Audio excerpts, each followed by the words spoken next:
tem confirmado isso. E a gente sabe que tem hora que Deus nos blinda e nos guarda, e por isso que Ele não permite. Mas é resposta, viu, pastor Márcio? É resposta, porque eu venho aqui, eu sou muito abençoada. Pai do Senhor, igreja. Amém. Muito feliz de estar aqui, porque eu amo esse casal de pastores. Eu amo os pastores de vocês. Deus abençoe o pastor Márcio, pastor Eli, pelo carinho, pelo convite. Falei para ela que ela com saudade, né? E ela agora conhece o Noah, e a gente estava com muita saudade dessa igreja aqui, da Pagiel, dos irmãos que aqui congregam, né? E que lugar gostoso, aconchegante, né, pastor? Tá bom, combinado, tá ótimo. Tá do céu aqui, esse ar-condicionado tá não, irmão? Esse ar-condicionado aqui tá do céu, essa igreja tá chique demais, né? Glória a Deus. E o pastor falando de Maria Madalena, Joana e Susana, né? É tão interessante que Jesus sabe, ele devolve o ato de gratidão quando ele deixa o lenço dobrado, né? Porque a mulher gosta de ver casa arrumada. Então Jesus, ele faz questão de deixar o lenço dobrado, né? Dizendo, olha, vocês vieram aqui cuidando de mim, com gratidão também estou cuidando aqui da casa. Acho que algumas mulheres entenderam. A gente sabe o significado do lenço dobrado, né? Mas já que o pastor veio com essa gracinha dizendo que as mulheres também saem levando, né? Jesus também entendeu e deixou o lençol dobrado, né? Ele sabia que a mulher, quando vê a casa desarrumada, fica brava. Então Jesus tem esses negócios que a gente não consegue entender, né? O Espírito Santo colocou um texto no meu coração, o livro de Salmos, número 89. É tão interessante que esse último hino que o pastor Márcio louvou, e também ao dia especial da mulher, não existe um texto, poderia falar a respeito de uma mulher, poderia falar sobre a genealogia de Mateus capítulo 1, que estava também no meu coração, mas esse texto aqui o Senhor me entregou num momento difícil depois da gestação, de um processo que eu passei depois que o Noah nasceu, e o Senhor me entregou essa mensagem, dizendo que nós somos diferentes, nós somos escolhidas, nós somos separadas, nós somos de Deus. Deus escolheu cada um aqui a dedo, e eu quero trazer isso aqui nessa noite. O livro de Salmos, número 89, pode ficar à vontade, se quiser ficar sentado pode ficar. O verso 18 diz assim: porquanto o Senhor é a nossa defesa, e o Santo de Israel é o nosso rei.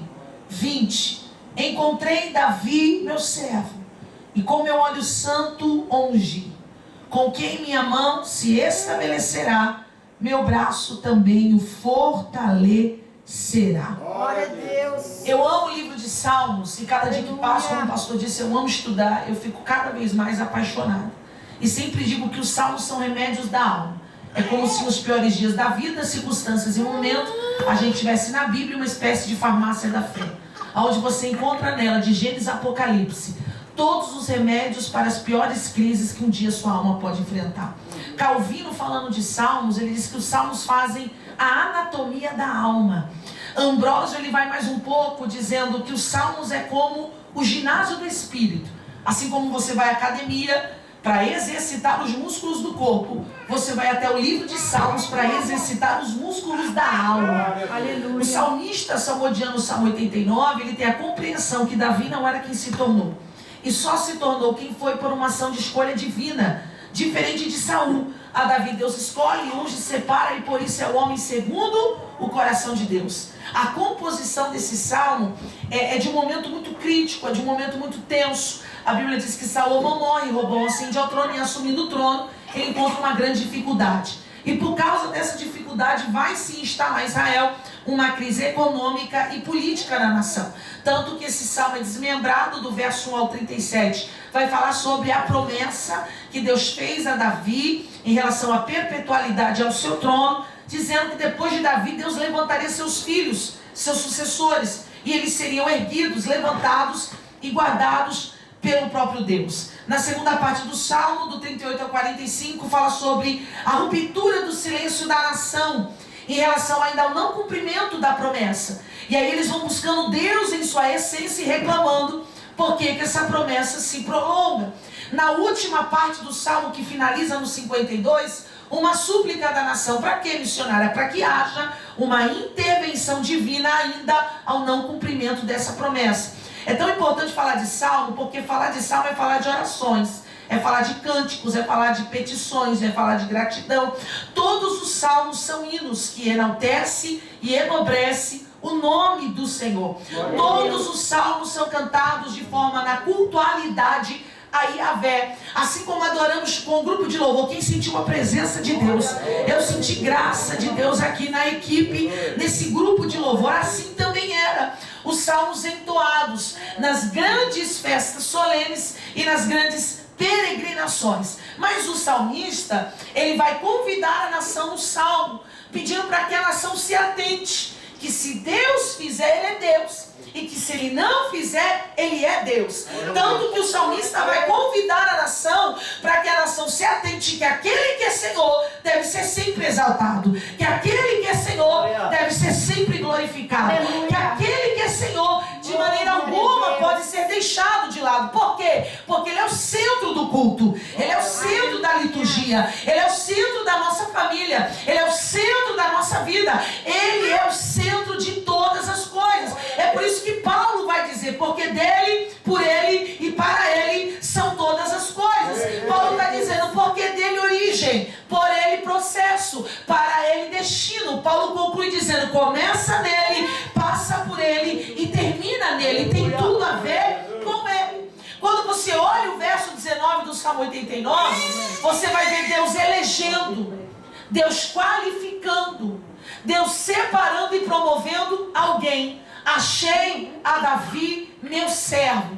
Essa expressão, meu servo, denota um trabalho que está sendo feito, mas não visto. E às vezes, irmãs e irmãos, o trabalho que se faz não é visto por todo mundo, mas se você faz para ele, ele viu. E se ele viu, fica tranquilo, porque aquilo que ele tem que fazer será feito.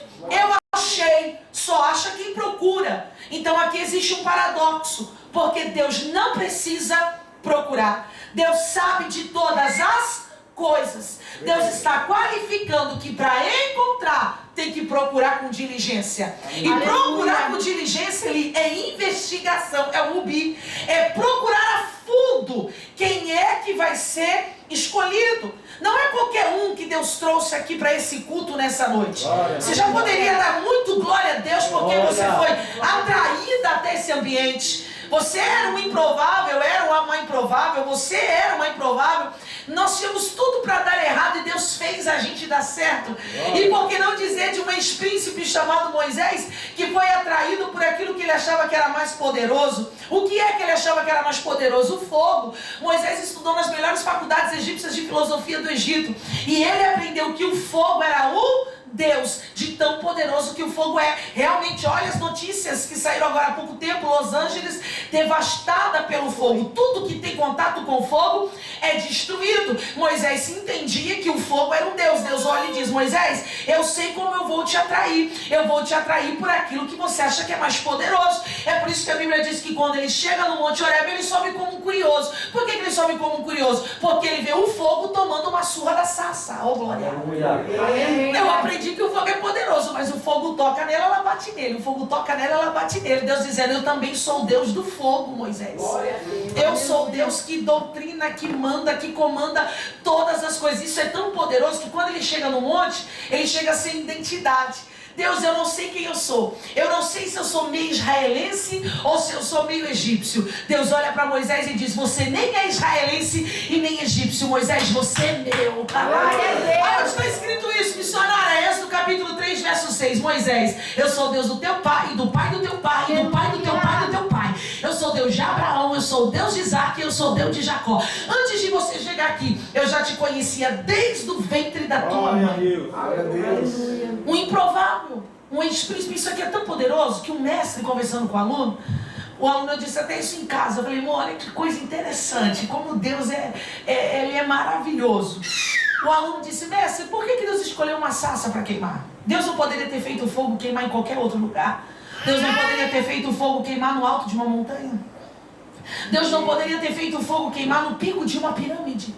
Deus não poderia ter feito o fogo queimar em cima de um vulcão em erupção? Ia ser um show de fogos.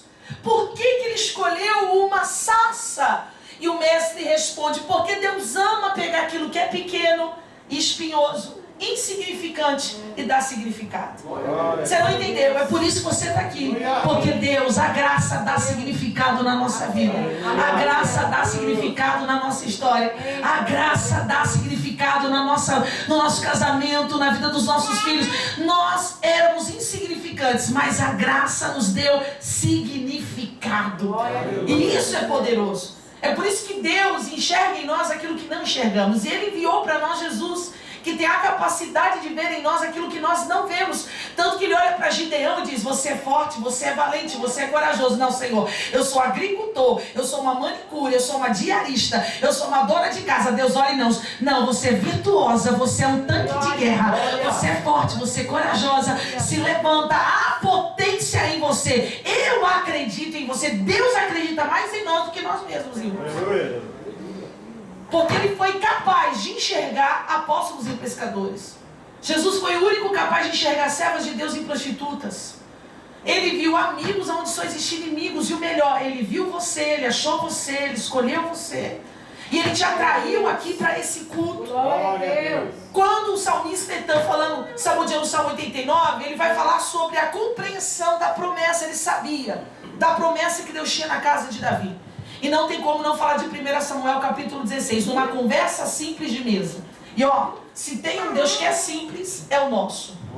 O nosso Deus, ele é tão simples que eu digo lá em casa: Deus odeia, eu tenho uma de 17, Júlia, Deus odeia a religiosidade. Deus ama intimidade. Glória a Deus. É um Deus que conversa, é um Deus que anda, é um Deus que tem uma sensibilidade divina. Quando você olha para João capítulo 4, conversando com uma samaritana, se tem uma pessoa que a samaritana não queria ver no poço, era um homem, mas ela não viu um homem, ela viu o homem. O único capaz de entender a cor de rosa, o único capaz de compreender os conflitos de uma mulher. Ele faz questão de parar em Samaria para conversar o maior tempo possível com uma samaritana. Ele é um Deus que conversa. Além de ser um Deus que conversa, é um Deus que tem uma sensibilidade divina absurda. Porque em João 11, pastor Márcio, ele não precisava orar para ressuscitar Lázaro. Ele é soberano. Era chegar e dizer: Lázaro, sai para fora. Mas ele faz questão de orar, porque ele olha para elas e diz: se vocês estão orando, eu também vou orar. Se vocês chorarem, eu também vou chorar. Se vocês se alegrarem, eu também vou me alegrar. Eu sou um Deus de sensibilidade divina. É um Deus que conversa, é um Deus que chora, é um Deus que sente, é um Deus que ora e também é um Deus que anda. Porque quando você olha para os deuses da literatura, todos os deuses estão sentados no trono ou em cima do ombro de um escravo. Nosso Deus é o único que anda. Não, você não entendeu. Ele gosta tanto de andar que palmilhou até sobre as águas. Esse é o Deus que nós servimos. É um Deus de mesa, um Deus que senta, um Deus que chora, um Deus que nos entende, um Deus que sabe os nossos conflitos. É um Deus de intimidade. E quando Ele chama Samuel para a mesa, eu te provo que existe uma mesa. Quando Ele chama o profeta Samuel, e eu não estou falando de qualquer profeta, eu estou falando de profeta. Deus confirmava os passos do profeta Samuel. Tanto que quando Samuel chegava, o povo dizia: Samuel, a tua vinda é de paz. Não é como os profetas de hoje, não. Quando Deus chama Samuel, Deus não chama Samuel com voz de Cid Moreira gospel do século 21. Quando Deus chama Samuel, Deus não olha para Samuel dizendo: meu ungidaço, meu vaso, meu labareda, meu profeta do oculto. Não, Deus não enrola. Eita. Você pode virar para alguém que está do teu lado e dizer: Deus não enrola, irmã. Quem enrola aqui eu e você. Eu te enrolo, você me enrola e fica todo mundo enrolado. Ninguém enrola Deus e Deus não enrola ninguém. Deus não enrola ninguém. Como assim, missionário? Ele chama Samuel e diz: até quando terás dó de Saul? Tendo eu rejeitado, para que não reine mais sobre Israel. Sabe o que Deus está falando para Samuel? Samuel, é a primeira vez que a gente não anda junto. É a primeira vez que você não entende qual é a minha boa, perfeita e agradável vontade. E guarde isso, irmão. Deus não tem dó de ninguém. Ele abate o soberbo da graça e exalta o humilde. Deus não pergunta para Samuel a sua opinião, só vai comunicar que já tem outro escolhido. Enche o teu vaso de azeite e vem. Eu só digo isso para quem está longe. A preocupação de Samuel era tanto com Saul que Deus olha para Samuel e diz: Samuel, você ficou tão preocupado com a tua escolha que não percebeu que eu fui me afastando de você. Então fica com quem você gosta, porque eu já estou indo lá para o outro lado. Irmãos, isso é um perigo. Quando a igreja se apaixona por aquilo que Deus não está apaixonado, você corre o risco de perder o coração de Deus. Quando você gosta de quem Deus não gosta, você corre o risco de perder o coração de Deus. Quando você faz alianças com quem Deus não tem aliança, você corre o risco de perder o coração de Deus. Irmão, nunca saia do centro da vontade de Deus. Por mais absurdo que pareça, permaneça em Deus. Mesmo discordando dele, que a gente tem hora que discorda, não entendendo ele, que tem hora que a gente não entende, fique nele, não saia de perto dele. É tão interessante que ele chama Samuel e diz: Samuel, eu não posso enviar quem está longe. Vem, volta, vamos estabelecer novamente o nosso relacionamento e eu te direi qual é o meu plano. A partir desse momento, Deus libera 3 informações para o profeta Samuel. Quantas informações, igreja? 3. Primeira informação: você vai na casa de um homem chamado Jessé. Segunda informação, geografia, ele é belemita da cidade de Belém. Terceira informação, você já ouviu aquela famosa frase que Deus complica para depois explicar? Eu achei aqui. Ele vai dizer: eu escolhi um dos filhos de Jessé para honrar. Plural. Se fosse filho único, era chegar, ungir e ir embora. Aí Deus complica. Não tem um só filho, são filhos. Samuel está em crise. Samuel está em pânico. Samuel está em depressão. Irmão, eu dirijo o trabalho de tarde da benção. Se eu vou para o culto sem entender o que Deus quer fazer, eu fico em pânico. Eu fico perturbada. Porque eu preciso entender o que Deus quer fazer no meio do culto. Porque quem vem é de fora. Eu não conheço o povo, ele conhece o povo. Então Samuel está tão preocupado e tão fora da visão, que a preocupação dele ainda, pastor Márcio, está com Saul. E ele vai pensar: se Saul descobrir que eu estou aqui, vai mandar me matar. Deus olha e diz: então faz o seguinte, eu vou te dar uma estratégia, Samuel. Chama Jessé para o culto e me sacrifica 3 vezes. No terceiro sacrifício, eu te direi o que deverás fazer para mim. Quando chega no terceiro sacrifício, Deus fala para Samuel: ungirás para mim aquele que eu te indicar. Ô irmão, a única informação que Deus não libera é a mais importante. Quem é ele? É que a gente conhece a Bíblia e sabe o contexto. Mas vou pedir uma ajuda aqui nessa noite. Faz de conta que você não conhece esse texto. E faz de conta que você não conhece o final dessa história. Amém? Amém. Samuel está indo para Belém ungir uma dúvida. Não sei quem é, não sei como ele é e não sei o que esperar dele. A única certeza que eu tenho hoje, porque ele conhece Deus, é que quem senta no trono é um rejeitado. Quando Samuel chega em Belém, ele encosta em Jessé e diz: o Senhor me trouxe aqui porque ele escolheu alguém entre os seus filhos na sua casa para honrar. Vou falar de novo: o Senhor me trouxe aqui essa noite porque ele escolheu a sua casa e alguém dentro da sua casa para honrar. Existe um novo tempo. Eu disse para o meu esposo: eu tenho certeza que eu não vou ver essa geração, a geração dos meus filhos. Jesus já vai ter voltado. Eu não tenho dúvida disso. Há um cumprimento da palavra de Deus. Quando você estuda escatologia, você vê: meu Deus, está tudo se cumprindo, falta muito pouco. Mas eu vou profetizar aqui que antes de Jesus voltar, existe salvação para dentro da tua casa. Existe honra para dentro da tua casa. Eu vim aqui pregar sobre mesa. Os filhos estarão na mesa, a comunhão da mesa, o perdão da mesa, a união da mesa. Porque quando a gente vai em casa, não vai ficar ninguém. Nós vamos de caravana. Oh, glória. Vai subir todo mundo. Aleluia. Não abra mão dos seus filhos, não abra mão do seu casamento, do seu marido, da sua família. Então o Senhor me trouxe aqui para dizer que Ele escolheu alguém dentro da tua casa para honrar. Qual é a cultura judaica? Quando Jessé escuta que Samuel tem que almoçar na casa dele, ele convoca as mulheres. E ele diz: corra para casa, prepare a melhor comida. Eu quero que ponha na mesa aquela toalha bordada a ouro. Eu quero talheres de honra. Eu quero prato de honra. Eu quero cálice de honra. Porque hoje, um homem de Deus vai almoçar na nossa casa. E Deus vai fazer alguma coisa lá. As mesas, a cultura diferente da nossa, elas eram baixas e não altas. Mais ou menos no formato de L. É por isso que algumas traduções bíblicas nesse contexto diz: ninguém recostará a mesa enquanto ele não chegar. A mesa está montada e o cálice do convidado está vazio. Qual é a cultura do convidado? Não dá para servir vinho para um nazireu. Nazireu não toma vinho. É falta de educação. Então, na cultura judaica funciona assim. Se Samuel pedir água, dê água à vontade. Se Samuel pedir suco, dê suco à vontade. E se Samuel pedir vinho, dê vinho à vontade. Mas só sirva o convidado se ele pedir para ser servido. Pegou esse negócio aqui? Guarda essa informação. Está tudo montado, preparado para Samuel. 1 Samuel 16:6. Samuel está totalmente fora, não entende nada. Entra dentro da casa e olha para a primeira opção, Eliabe.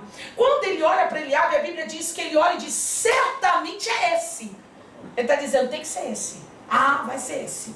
Precisa ser esse, porque eu vou ungir e quero ir embora. Porque eu não estou entendendo qual é a escolha de Deus e o que Deus quer fazer aqui nessa casa. Eu estou desesperado. Ele olha e diz, a altura de Saul, a aparência de Saul, forte como Saul, cuidado com quem você chama de ungido. Hoje está complicado, irmão. Ungido não é aquele que encanta os seus olhos. Ungido é aquele que encanta os olhos de Deus. Ungido não é aqueles que sobem nos nossos altares para fazer malabarismo gospel, mas é aquele que desce e sabe porque subiu aqui em cima. Quando ele diz certamente Eliabe, ele escuta Deus bradando, não atentes tu para a altura e nem para a aparência, Samuel. Irmãos, esse versículo é libertador. Por que, missionária? Porque todo feio dá glória a Deus aqui. Você não vai dar, não. Eu vou. Esse versículo me sustenta nos altares. Por quê? Porque eu sou feia? Não, porque eu sou baixinha. As pessoas nos julgam pela nossa aparência. As pessoas nos julgam pelo nosso tênis, nos julgam pelo nosso sapato, nos julgam pelo nosso vestido, nos julgam... Irmão, já estou orando terceiro filho pelo Crocs e pela Havaiana no altar. Vai dar glória, não? Eu até queria usar uns sapatos, eu falo pro meu marido, uns vestidos, isso aí era quando eu era solteira. Já não consigo mais, já não dá mais. Eu tenho uma identidade, nós temos uma identidade. Não dá para ficar querendo ser como outras pessoas. Nós temos uma identidade. Então isso aqui me sustenta. Por que, missionário? Porque eu prego literalmente de segunda a segunda, de segunda a segunda. Eu sou tratada de uma maneira quando eu chego para pregar. E depois que eu prego, eu sou tratada completamente diferente. Por quê? Porque as pessoas nos julgam pela nossa aparência. As pessoas nos julgam pelo tamanho do nosso cabelo. As pessoas nos julgam pela cor do nosso cabelo. As pessoas nos julgam pela nossa calça. As pessoas nos julgam pela nossa saia. As pessoas nos julgam pelo tamanho do nosso brinco. As pessoas nos julgam pelo boné. As pessoas nos julgam pela nossa aparência. Eu recebi um convite, pastor Márcio, pastor Eli. E o pastor, ele fez uma introdução tão grande que eu falei, meu Deus, o que esse homem vai me perguntar? Ele disse, missionário, eu sei que a senhora é do Madureira, sei que a senhora é do bispo, sei que a senhora é do ciclo de oração, sei que a senhora é da Assembleia, mas será que a senhora poderia trazer uma palavra no meu ministério? Eu falei, pastor, por que o senhor está me perguntando tudo isso? É porque a minha igreja é a famosa igreja das paredes pretas. E aí eu queria saber se a senhora pode vir trazer uma palavra no ministério da parede preta. Aí eu falei, pastor, o senhor sabia que o preto é o acúmulo de azul? É tanto o céu que ficou preto? Você já olhou o universo à noite, quando está calor, as estrelas? É a coisa mais linda de se ver. Sabe o que eu estou dizendo para você? Que o preto é de Deus, o branco é de Deus, o rosa é de Deus, o amarelo é de Deus, o verde é de Deus. Glória. Se o problema fosse a cor de uma parede, nada que uma cor, uma tinta resolvesse. O problema não é a parede, o problema somos nós. Deus olha para Samuel e diz, Samuel, eu não sou apenas o Deus da estética, eu sou o Deus da ética. Samuel, do que adianta ser extraordinário nos talentos e não ter um pingo de caráter? Aleluia. Samuel, do que adianta ter uma saia comprida e a língua é maior do que a saia? Eu não vejo como você vê. Eu rejeito Eliabe. Irmãos, foi o único filho de Jessé que Deus rejeitou. Os outros Deus não escolheu. E por que Deus rejeitou Eliabe? Porque Samuel foi lá só fazer uma troca. Ele foi lá trocar um pelo outro. Deus olha para Samuel e diz, Samuel, você vem aqui fazer política. Eu não faço política, eu faço teologia. Eu tenho um povo. E o que eu tenho para dar para esse povo não é um político, é um pastor. É um líder. É alguém que me ama. É alguém que é sincero. É alguém que não tem o coração dividido. Porque a Bíblia diz que Deus não divide a glória dele com ninguém. Você olha, Samuel, para a aparência. Mas eu decidi olhar para outra parte da anatomia do ungido. O coração. E o coração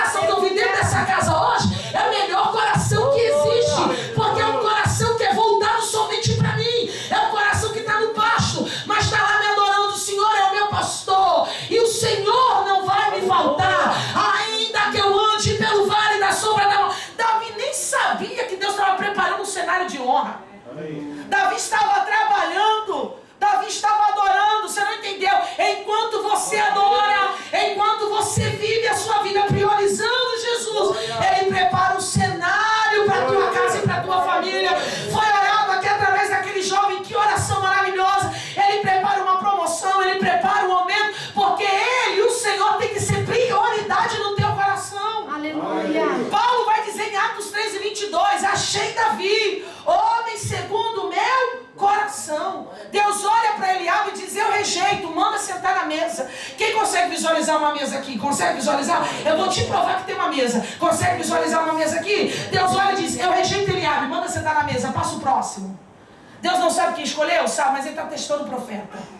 Passa o próximo, passa Abinadab. Deus olha e diz, também não escolhi esse não, manda sentar na mesa.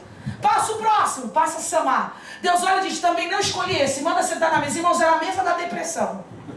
Eu tenho certeza que nesse dia ninguém quis comer. Se eu tivesse lá, eu tinha sentado e tinha comido. Ô glória. Embora Jesus me botou de dieta, me mandou entrar na academia. Ah, Jesus. Ô irmão, como é difícil receber notícia chata, né? Porque Deus traz umas notícias que a gente não quer ouvir. A gente quer o caminho mais fácil. Aí Ele vem dar o caminho mais difícil, né? Eu não gosto de academia, não gosto de dieta, não gosto de legume. Estou perguntando se você gosta, estou mandando você fazer. Deus faz uns negócios que a gente depois eu vou contar esse testemunho para vocês.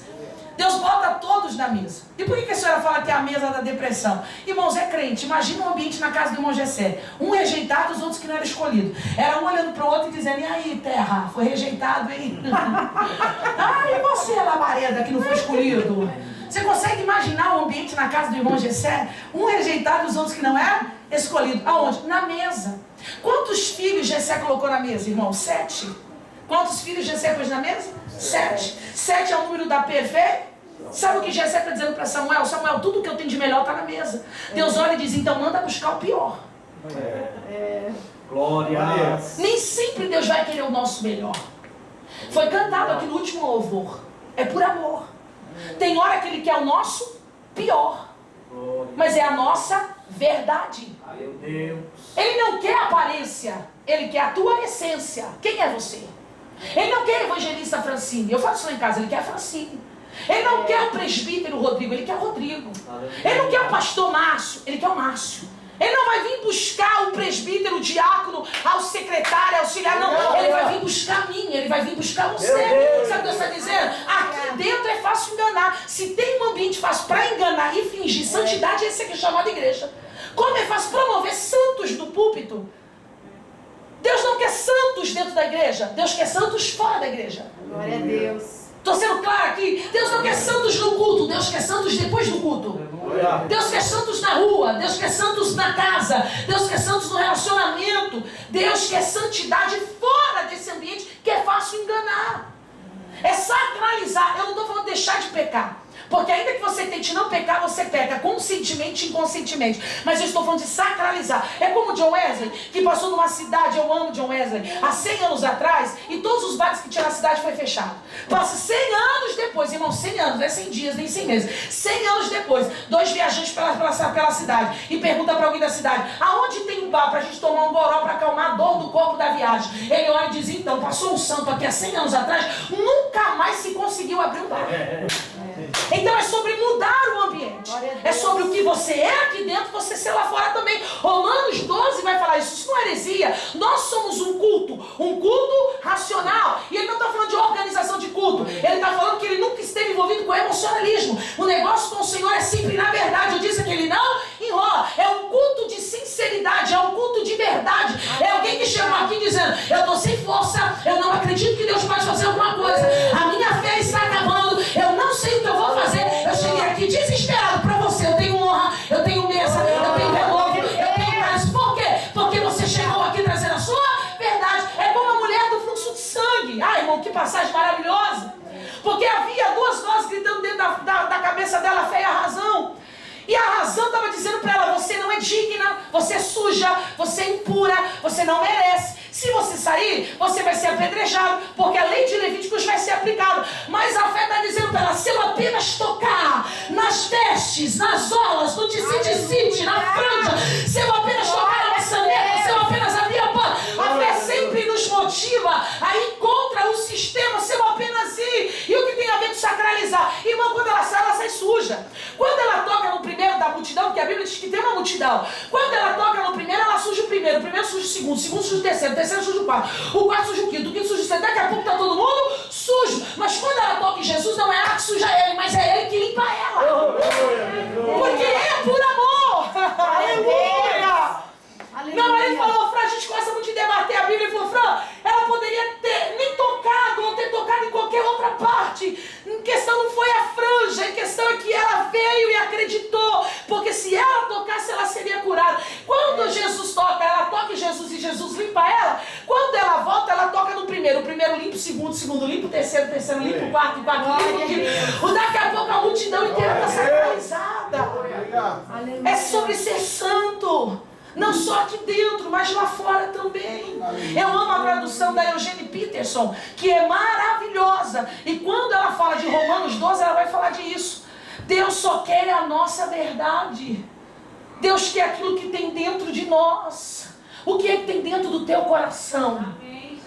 Não dá para dividir ele com outros deuses. Eu sempre digo, ou você é todo de Deus, ou você não é nada de Deus. Deus não negocia você na mesa, Ele é cimento. Ele não negocia, você foi comprada com o melhor sangue que existe. É um sangue santo, um sangue puro. Deus olha e diz, eu rejeito o que tem na mesa, porque o que tem na mesa é uma soberba, é a força do próprio braço, é o nariz empinado. Eu não quero o que você tem para me oferecer. Eu quero alguém que está me adorando. Que para vocês é o pior. Por que é o pior? Porque ele é totalmente contramão daquilo que o sistema apoia. É por isso que eu falo, meu marido, é por isso que eu prego. Porque a gente prega contra o sistema.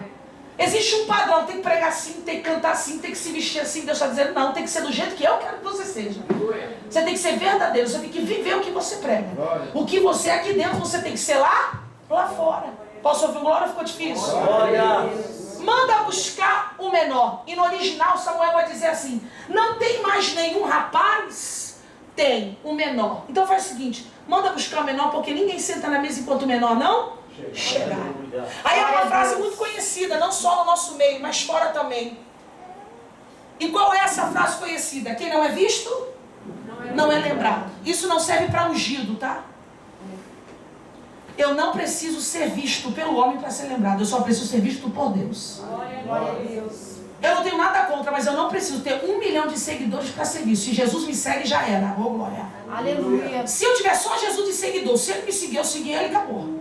Você tem tudo que você precisa. Porque o que faz o homem e a mulher de Deus não é a mídia, mas é o olhar daquele que não te perde de vista. E os olhos do Senhor estão sobre todos. E a Bíblia diz bons e maus. Manda buscar o menor, porque ninguém senta na mesa enquanto o menor não chegar. Aí a Bíblia, quando Samuel fala de mesa, a Bíblia vai denunciar uma situação na casa. Isso aqui não é historiador nem comentarista. A própria Bíblia faz isso. Ela denuncia situações. Porque na cultura judaica, os filhos se sentavam na mesa para comer junto com os pais. É todo mundo junto. O judeu preza a mesa. Você pode ter o braço comprido, a perna comprida. Quando senta na mesa, o tronco é da mesma altura. É olho no olho. É igualdade. É todo mundo igual. Então todo mundo sentava junto para comer na mesa. Então o texto está sendo bem claro que naquela mesa Davi nunca teve espaço. Nunca teve naquela mesa, pastor Eli, uma cadeira para o menino chamado Davi. Por que a senhora afirma isso? Porque a Bíblia diz que ele comia no meio das ovelhas. Se o judeu preza a mesa, o correto é, vamos segurar, manda Davi voltar, ele lava as mãos, entra e a gente almoça junto. Mas nunca chamaram Davi para a mesa. Porque a Bíblia denuncia que o menino comia com as ovelhas, no meio das ovelhas. Sabe o que o texto está dizendo? Eu não sei o que vai acontecer nessa casa aqui hoje, mas arrume o lugar. Porque hoje alguém senta para comer na casa. É isso que eu amo em Deus. Não tem nada a ver com palco e sabor de mel, viu? Manda trazer o menino. Porque hoje alguém senta na mesa para comer. Quando Davi entra, Samuel treme de cima a baixo. Porque Deus apresenta o menino. Olha aí, Samuel, tem cabelo de fogo. Glória. Com o sistema, é ruivo. E falar de cabelo ruivo era uma desgraça, é alguém sem graça. Era uma vergonha. Que era lembrar de Esaú, era lembrar de Adão, meu Deus! Ele olha para mim e diz, tanta gente boa, tanta gente preparada, não é assim? A aparência engana muito bem. E agora Deus vem e me traz um menino, olha lá o cabelo dele, é isso aí, Samuel, é ruivo, tem belos olhos e de boa aparência. Não é contraditório isso, irmão? Há segundos atrás Deus falou o quê? Não atendes tu para a altura e nem para a aparência. Agora o Senhor está falando para mim que o menino tem boa aparência, é isso aí, Samuel. Se eu falar que é feio, é feio. Se eu falar que é bonito, é bonito. E aí? Foi o pastor falou aqui. Se eu mandar ir para a direita, é para a direita. Se eu mandar ir para a esquerda, é para a esquerda. Se eu mandar sentar, é para ficar sentado. Se eu mandar levantar, é para ficar levantado. Crente tem GPS, irmão. Quem é o GPS? O Espírito Santo. Tudo que ele mandar, faça. Se o Espírito Santo mandar avançar, avança. É igual a nuvem. Se a nuvem andar, anda. Se a nuvem parar, você para. O que Deus mandar você fazer, você faça. Samuel, se eu falar que é feio, é feio. Se eu falar que é bonito, é bonito. Se eu falar que é escolhido, é escolhido. Antes que houvesse dia, eu sou, e não há quem possa livrar das minhas mãos. Agindo eu, Senhor, quem impedirá? Quando o menino entra, Deus dá 2 ordens para o profeta. Quantas ordens? 2. Está na sua Bíblia. Levanta e unge. Sabe o que Deus está dizendo para Samuel? Você não viu que o menino chegou? Ô, glória. Você não percebeu que não tem cadeira para o menino sentar? Levanta. Porque hoje o teu rei senta no teu lugar. Pega o azeite. Começa a derramar sobre a cabeça vermelha do menino. Meu ministério não é derramando azeite. É imposição de mãos. Mas eu acredito que aqui é azeite. Irmão, eu já ministrei num dia, bem num dia que foi consagrado, pessoal. E abre um lencinho e começa a coisa mais linda. Agora você imagina o óleo descendo e Davi salmodiando. Lembra do cálice vazio? Lembra da mesa? Convidado, cultura. Só se Samuel se pediu para ser servido, Samuel não pediu nada. Aí vem Davi, como o senhor afirma isso? Aí vem Davi salmodiando o Salmo 23. Unges a minha cabeça com óleo. Preparas uma mesa perante mim na presença dos meus inimigos. Tinha mesa. Faz o meu cálice transbordar. Certamente que a bondade e a misericórdia me seguirá todos os dias da minha vida. Glória a Deus. Vou falar de novo. Todos os dias da minha vida. Aí você olha lá na frente, Davi mandou matar, Mateus capítulo 1, num versículo dá um inquérito policial, tem ele lá, o assassino e assassinado, tudo isso me parar na genética, na genealogia do Messias, ou seja, essa porta de possibilidade está aberta, mas ele sabia se arrepender, ele sabia dizer, não retires de mim a alegria de ser salvo, não retires de mim o teu espírito, porque nesse dia, a Bíblia diz que nesse dia, que ele está salmodiando o Salmo 23, o Espírito do Senhor se apodera de Davi. E nunca mais sai dele. Missionária, mas ele esperou o quê? 15, 16 anos para ir para o trono? Foi ungido, mas voltou para o pasto. Voltou para o pasto, mas voltou habilitado. Voltou para o pasto, mas voltou cheio.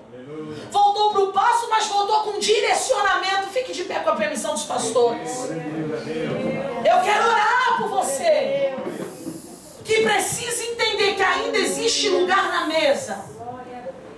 Na mesa tem lugar para aqueles, os pequenos. Glória a Deus. Os improváveis. Aleluia. Os que se sentem insignificantes. Sabe por que Deus me deu essa mensagem? Eu não esperava o Noah. O Noah foi o Bu. O filho dele em casa é Bu. É o susto, Bu. Deus olhou para mim e disse, meu Deus, agora eu vou, 17 anos. O de 7 está saindo da fralda, agora é vida. Bom, agora nós vamos embora, vamos caminhar. Aí Deus fala, não tá muito desocupado ainda, recebe o terceiro, Bu.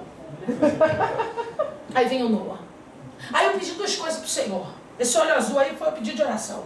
Glória. A Bíblia diz que o povo recebe mal porque pede mal. Se o povo entendesse que quando Deus manda pedir, tem que pedir. Se você tem liberdade, se você tem intimidade, se é fiel ao Senhor, peça. Mas se você não falar com Ele, não tem comunhão com Ele, como que você vai pedir? É a mesma coisa que conhecer um estranho e pedir alguma coisa para um estranho. Pois você tem que ter contato com o teu pai. Porque tudo que você precisa, quando você quer, você não pede para o pai, porque você tem intimidade com o pai. E aí eu falei, Senhor, o Senhor me deu o terceiro, não estava esperando, foi o Bu. Mas eu quero 2 coisas dessa criança. Eu nunca amamentei. Eu não amamentei a Júlia nem o Davi. Sempre foi mamadeira. Eu quero ter a oportunidade de ser mãe. Amamentar. Todo mundo diz que é maravilhoso. É terrível no início. Mas é maravilhoso. Disse, mas eu quero amamentar e quero ter um menino de zóio claro que eu quero ficar de recalque. Quero ser metida. Olha como Jesus atende as pequenas coisas. Que para alguém é frescura, mas Deus gosta dessas frescuras. Eu disse, eu quero ser metida, eu quero passar em todo mundo. Olha o olho dele, olha o olho dele. A gente para no ambiente. Olha o olho dele. Que mãe tem essas besteiras, né? Mas a gente tem, acabou, Deus respeita isso. Porque Ele sabe como que é mãe. Mãe é terrível. E aí quando Noah nasceu, Deus me deu esse privilégio. O menino é um bezerro. Um bezerro. E eu achei que eu ia voltar a pregar e ele ia sair. Ele não ia continuar mamando. Mas ele almoça, janta, come todo tipo de fruta e quer o peito. Deus falou, tu pediu um bezerro, recebe o bezerro. Não durmo, só Deus para estudar. A minha filha fala, tu não pediu um bezerrinho? Tá aí o bezerrinho, mãe, recebe, é todo seu. E ele mama, e tem os olhos claros, e tudo que eu pedi, Deus me deu. Só que quando eu comecei a amamentar o Noah, eu nunca tive esse negócio de olhar. Que era mamadeira, quem dava mamadeira de manhã era o marido. Então amamentar o Noah foi diferente, foi especial. Eu olhava para ele, ele olhava para mim, eu olhava para ele e falava, cara, tô apaixonada por você. Seu pai já era. O que eu tive com ele, eu não tive com os outros. Então, esse momento que eu vivi com o Noah, eu trouxe para Deus uma verdade que estava dentro de mim. Qual era essa verdade? Eu não queria pregar mais. Eu chamei a minha casa, pastor, Deus te usou aqui. Eu chamei a minha casa. Eu chamei a minha casa. Em casa tudo faz reunião. A minha de 17 quer namorar. Reunião. Todo mundo reunião. A gente tem que conhecer o cara, ver a cara do cara. Quer sair com você, tem que vir aqui em casa pedir pra sair com você. Tem que ser melhor ou igual que teu pai, Júlia. Não dá pra ser diferente. Então faz reunião. O de 7 anos gosta de jogar no celular. Tá demais, a gente chama. Reunião. Vida foi mandada embora. Deus falou comigo há 3 meses atrás que ia mandar ele embora. Quando foi dia 15 de dezembro, Deus fechou a porta. E Deus já tinha falado comigo, eu avisei a de 17 e disse para ela, vamos orando, Deus vai fechar a porta do seu pai. 3 meses antes. Quando foi em dezembro, Deus fechou a porta dele. Então a gente faz tudo, a gente faz reunião. Quando o Noah nasceu, eu chamei a minha casa e disse, eu não quero pregar mais. Por que para mim é tudo mais difícil? Por que para mim é tudo mais complicado? Por que muitas pessoas podem ir para o culto, ir para a sua casa, não tem compromisso com ninguém, nem com o Senhor, mas te servem e vão para o céu? Por que eu tenho que pregar? Por que eu tenho que ter agenda? Por que para mim tem que ser fazer visita, tem que cuidar de tarde da mesa? Eu estou cansado, eu só queria ser normal. Aí Deus falou para mim, é isso que você tem para me dizer, Elias? Está depressivo, Elias? Está na caverna? Eu amo essa sinceridade. Deus ama a nossa sinceridade. E eu disse para ele, eu chamei eles e eles começaram a chorar. Minha filha, mãe, pelo amor de Deus, você não pode parar. Eu falei, eu não estou parando, eu só não quero pregar mais. Eu quero que cancele todas as minhas agendas. Eu quero que poste no Instagram, eu não quero ter rede social. Eu quero ser normal, eu quero viver a minha vida com os meus filhos. Aí Deus falou para mim, mas você não tem mais vida, a tua vida é minha. Você não tem vontade, a minha vontade é na tua vida. Aí para ir para a primeira agenda foi uma luta. E eu já tinha um ano inteiro fechado. E eles para mim, você tem que ir. Eu falei, eu não quero, você tem que ir, eu não quero.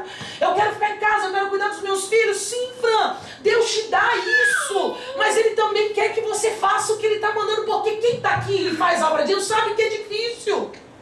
Tem hora que você olha e se vê tão rodeada, mas ao mesmo tempo é tão sozinha. Aí você fala, chega, eu não quero mais. Aí Deus me acordou numa madrugada, amamentando. E Ele disse, vai para a sala, eu quero falar contigo. E anota o que eu vou falar contigo. Eu te vi, eu te achei e eu te escolhi. Não dá mais para nós pararmos. Você está proibida de desistir. Você está proibido de parar. Então feche os seus olhos. Eu não sei quais são as lutas da sua vida que você tem enfrentado. Esse problema que sempre bate. Esse ciclo vicioso que não se encerra. É uma coisa que você começa e não termina, começa e não termina. Coisas que têm entristecido a sua vida, a sua casa está paralisada, está neutralizada. E Deus está dizendo, eu não vim aqui para ser enganado, porque eu não sou enganado, eu quero ouvir a sua verdade. Você pode mostrar para mim que você é alguém, mas eu te conheço, eu sei quem você é. Gideão disse isso, Senhor, eu sou somente um agricultor malhando trigo no lagar, que nem era um lugar para se malhar, mas já que só tem isso para fazer, eu não vou ficar parado, eu vou fazer o que tem para fazer. E o Senhor olha para ele com os olhos do céu, não, você é diferente. Então Deus ama quando nós, como Josué, chega diante do altar e diz, Deus, como é que posso eu fazer o que Moisés fez? É alguém que chegou aqui, Espírito Santo, nessa noite. É alguém que chegou aqui, Senhor, no teu altar, dizendo, eu não tenho mais esperança. Eu não acredito mais que o Senhor pode fazer alguma coisa. Eu não acredito mais que o Senhor pode transformar o meu marido. Faz tantos anos. A minha fé está se esvaindo. Eu não tenho mais esperança, não tenho mais força, eu não acredito mais. Pai, nós chegamos aqui trazendo a nossa verdade. Quantas mulheres, até mesmo servos, estão aqui cansados, desanimados. Mas o Senhor não veio para os perfeitos, o Senhor veio para os imperfeitos. Paulo disse isso: abatido, mas não destruídos, perplexos, mas não desanimados. Pai, os dias estão sendo abreviados, estão sendo muito abreviados. A terra gira com uma velocidade muito maior. Nós sabemos que o Senhor está voltando. Não nos deixe que a nossa fé seja neutralizada. Não nos deixe cair, não nos deixe perecer. O Senhor nos chamou, nos dá força, nos fortalece. É o Senhor que é a nossa força. Nada temos de bom, nada temos nosso, tudo é do Senhor. Tem um louvor, posso louvar, pastor? Dá para louvar aí? Será que dá para pôr playback? Dá? É o da Sara Farias. Tem esse louvor que ele diz assim: Senhor, eu quero silenciar todas as vozes que não são tuas. Eu quero silenciar a voz do pessimismo. Eu quero silenciar a voz que diz para mim quem eu sou, e eu sei que em ti eu sou muito mais do que vencedora. Eu quero silenciar e eu quero ouvir só a sua voz, porque se eu te ouvir, eu vivo. Se eu te ouvir, eu prospero. E a Bíblia, e esse louvor diz assim: mas se eu não te ouvir, eu morro. Se eu não te ouvir, eu pereço. É se eu não te ouvir, da Sara Farias. Eu quero que você continue orando. Continue falando com o Senhor. São dias difíceis.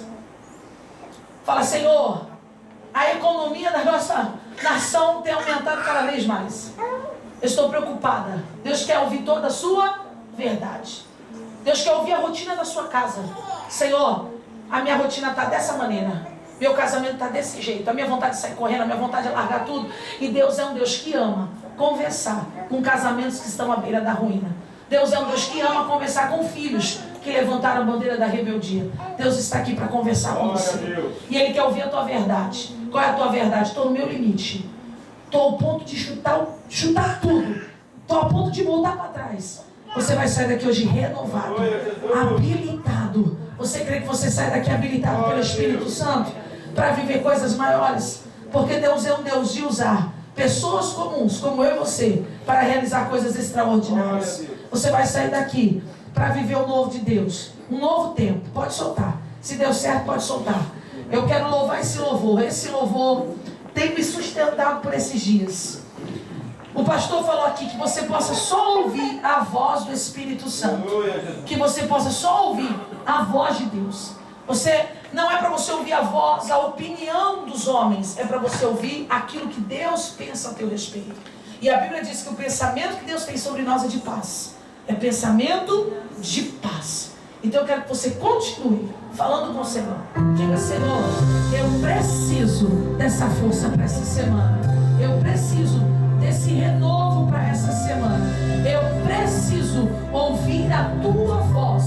Eu preciso, Senhor. Declare: tua voz, Senhor, faz tremer o deserto.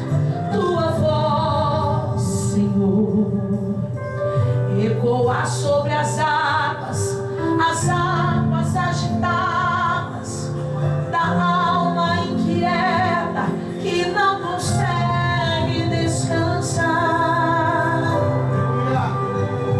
Fale para ele: tua voz, Senhor, fez surgir o universo. Tua voz, Senhor, é cheia de majestade. Ela aponta a direção, dissipa toda a confusão e traz luz na escuridão. Diga para ele: eu preciso calar todas as vozes, menos a tua. Silenciar todas as vozes, menos a tua.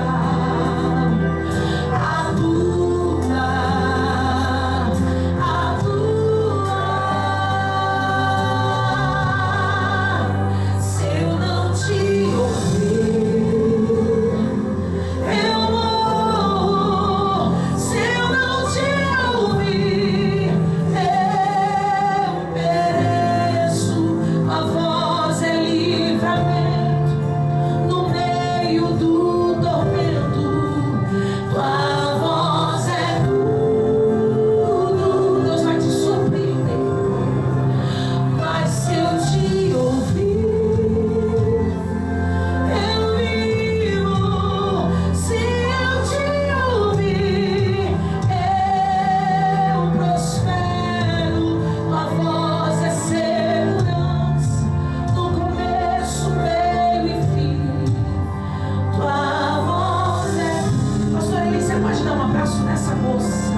Depois, se você puder, Eita. nos